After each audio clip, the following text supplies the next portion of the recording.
penny worth more than $1 million.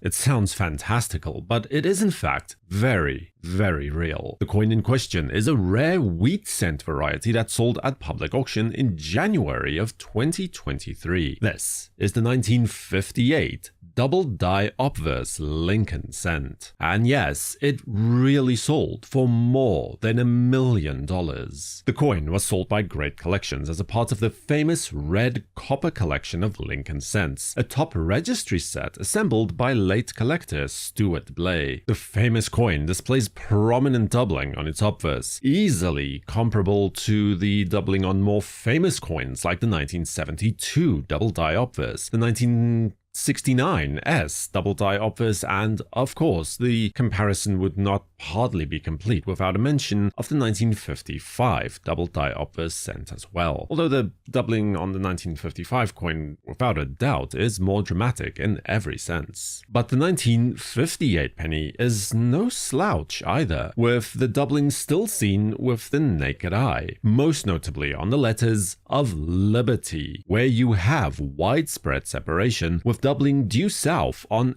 every letter, with the doubling typically being more drastic nearer to the rim of the coin and becoming less severe towards the center of the coin. You can compare the separation between the L and the Y to see this effect, which is caused by the clockwise rotation between squeezings during the hubbing process to create the working die. Think of it like this. To create a working die that will be used to make the coins, a blank die has to be impressed with an image of the coin itself. To get all of the details of the coin onto the steel of the die's surface, it typically has to be struck or squeezed multiple times. If the hub, or in fact the die, shifts or moves in between these squeezings, then something like this can happen, where the same image is impressed again, but in a slightly different position. And welcome to the wonderful world of variety coins. Next up are the letters of In God We Trust, where again, astounding doubling of every single letter is clearly on display. Here too, the clockwise rotation or spread can easily be seen, with doubling displaying towards the left of all letters. Looking at the letters of we, for instance, you can see that the W and E here were impressed into the die first. Then a slight rotation took place and they were impressed again, this time over top the first image and with a slight clockwise rotation. Simply spectacular. To date, only 3 of these coins are known to exist, making it easily one of the rarest penny varieties out there, with the notable exception of the 1943 D copper wheat cent, of which only a single coin is known to exist. Although technically that is an error coin, but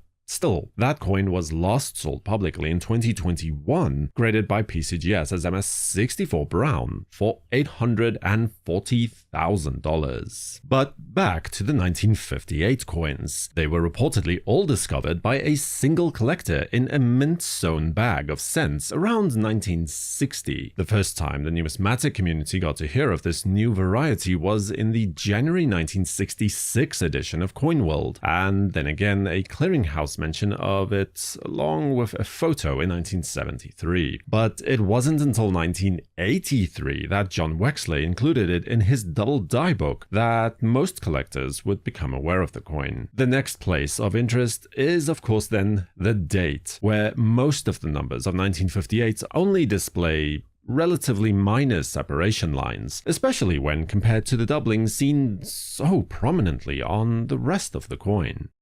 So then, why are there only 3 of these coins known? Surely, with such bold doubling, more coins must have come to light by now. Well, there are several theories to try and explain this. Each is equally as plausible or frankly unlikely as the next. But it is likely that following the attention that was garnered by the release of the 1955 double die coins, the mint was a little more on their toes regarding such matters, and if this coin was spotted early on in production, then most would have been tossed straight back into the melting pot, and only 3 coins might have slipped through in a single bag. But then again, a more clandestine origin story is not out of the realm of possibility either. Either way, one thing is not in dispute, and that is the authenticity of these coins. Further signs of doubling can then also be found on Lincoln's hairline, the bow tie, the folds of his jacket, and his ear, but these all pale in comparison to the ones already mentioned, and given the general weak details of the 1958 penny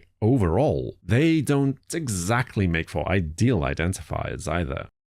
2 of the known examples of this coin are graded as MS64 red by PCGS. One of the coins was sold privately for more than $100,000 around a decade or so ago. Then, in 2018, the other MS64 red example of this coin was sold as a part of the ESM collection by Stax Bowers for what was, at least at the time, a new record price of $336,000. And now, the finest known of these 3 coins, graded as PCGS MS65 red, was sold by Great Collections for a hammer price of $1,010,000, making the final price that was paid, including the buyer's fee, $1,136,250, making this the first Lincoln cent to sell at public auction for more than $1 million. Subscribe to WNN and consider watching a video about the 1982 penny varieties next. For the World Numismatic News, I am Numisman saying thank you for watching, keep collecting, and have a fantastic day.